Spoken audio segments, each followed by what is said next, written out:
Are we rolling? Are you not recording?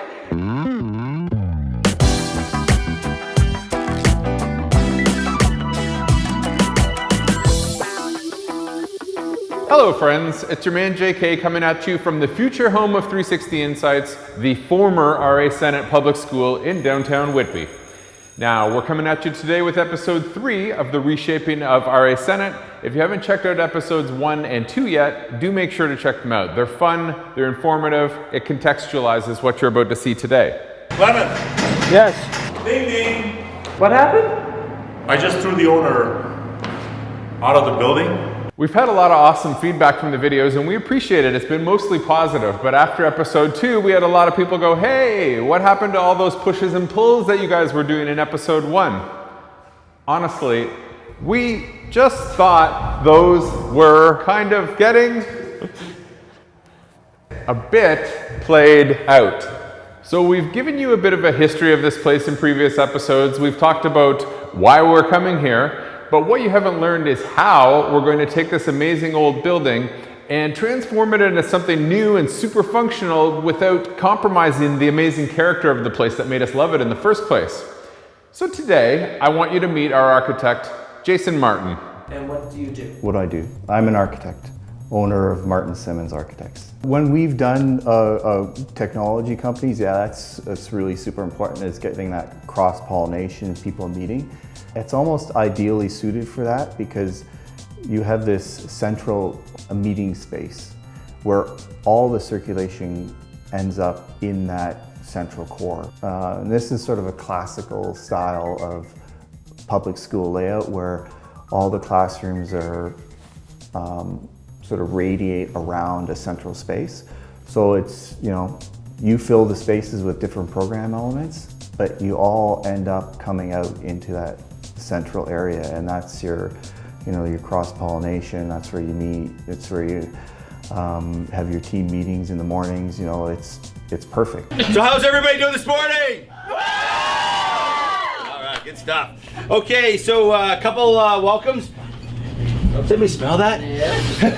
What is that? Is that cookies? No, it smells like new people. Oh yeah, cookies. So Jason knows what he's talking about, obviously. His designs are amazing, the place is going to be inspiring, but during all this change, we still need to make sure that the building isn't going to fall down. Holy crap! That's why we need a guy like David Witzel around. Witzel, W-I-T-Z-E-L, and I work at Witzel Dice Engineering. Just don't go on the roof. Okay, copy that, because I don't have a harness. Yeah.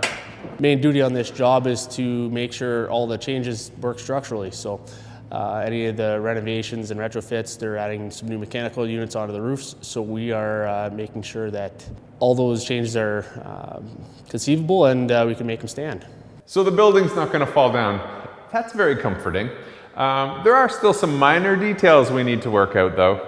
So in this school, we have these beautiful hardwood floors. They're really wonderful.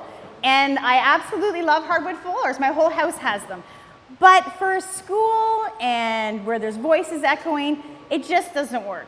So Jason and I are having a little conflict between carpet and hardwood floors. So a lot of people say there's a debate between Christy and I about hardwood or carpet. And I actually don't even think there's a debate because carpet is stupid. To me, I believe that you need carpet to dampen the noise. Your only thing you could possibly say is it's quieter. Like, of course it's quieter in a room like this, but look, they've made things out there to minimize sounds. You can get little things up, you get structures up, you can put foam up, you can minimize sound. So take quieter out. So then what's the other debate? It's cheaper. Well, if you're looking for 1 to 3 years, it is cheaper. If you like coffee stains on it, if you like, dirt in the carpet and allergens in the carpet, yeah, it's way cheaper, but it's shitty for the environment. Hardwood's reusable, it's a real product, it's natural, it lasts forever. Hello, hello, hello, hello. Oh, and by the way, it looks beautiful and it's already in our lobby, in our hallways, in our rooms. Why are we debating this? So this is where hardwood belongs, in a hallway where people aren't working. And look, if you want something that's carpet, put an area rug under your desk. And I won't swear because this is a video. Guys, okay, I got something. Polished concrete. Huh? Another big factor that keeps 360 right here in downtown Whitby is that our founder, Jason Atkins, has a vision, a bigger picture vision for building a technology community here. So we went to Old Vegas and we saw, what Zappos is doing and what Tony was doing, and we saw how it wasn't just about Zappos taking over this old building, City Hall, but it was about this investment fund and creating what they call collisions, like-minded people getting together. We thought, how do we do that same thing? If we want to build $1 billion company, you can't build it by yourself. So we started with the school. We've created an investment fund called City Flow. We've invested about $1.5 million in 5 different companies in the area. They're all going to be moving to Whitby. And we really look at it as part of the region. This is going to be the accelerator part of it. How do we get companies to the next level? In 5 years, I'd love to have 50 tech companies in downtown Whitby. I always say it's like Tech East, the east side of Toronto. There is no real tech, and we're going to really try to build that here. But we both know why you're really watching this video. You want to know what's going on inside. Well, there's only one guy who can really show you that, and it's Tony time. Hey, are you tied off, Antonio? Atta boy. You always got to be safe. What is your question? Oh, you want me to ask you a question? Sure, yeah. So what's going on here, Tony? Here we got one of our tapers scraping a wall here that's been water damaged.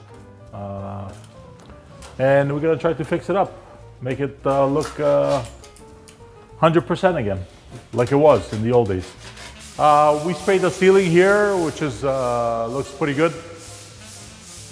As you can see, the painters are working on the walls, since we have a wall color now. We got the tin knockers here, which are installing all the ductwork, supply lines.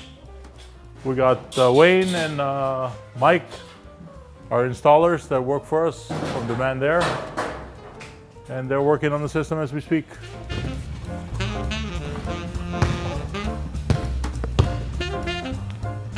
Obviously, we got no trades working outside because it's been raining so hard day in and day out for the past 2 weeks. And we're a little bit behind on the exterior work here. Hopefully the sun will keep shining on us. Make sure you interview Al. Okay. Okay. Okay. What he does professionally wise. Okay. And then you ask Al, say, Al, what do you do in your spare time? I've been painting for over 35, 40 years now. And I'm here working with these group of fellas. And what are you going to do for me today? Well, I think I'm gonna play my guitar for you, something I like to do in my spare time, just to relieve a little bit of stress.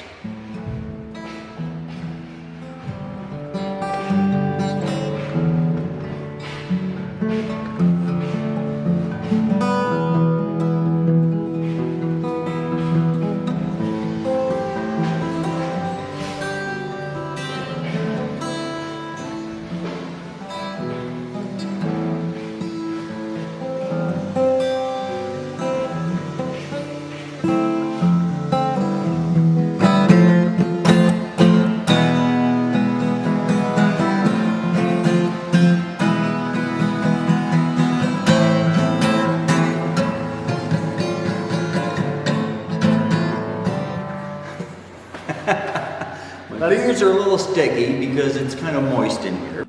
You're the man, Tony. So that's it for episode 3. Thank you for checking it out. We really appreciate your interest. We appreciate the comments and the questions, so please do keep them coming, and we'll do our best to address them all. Thanks for watching. Tune in next time.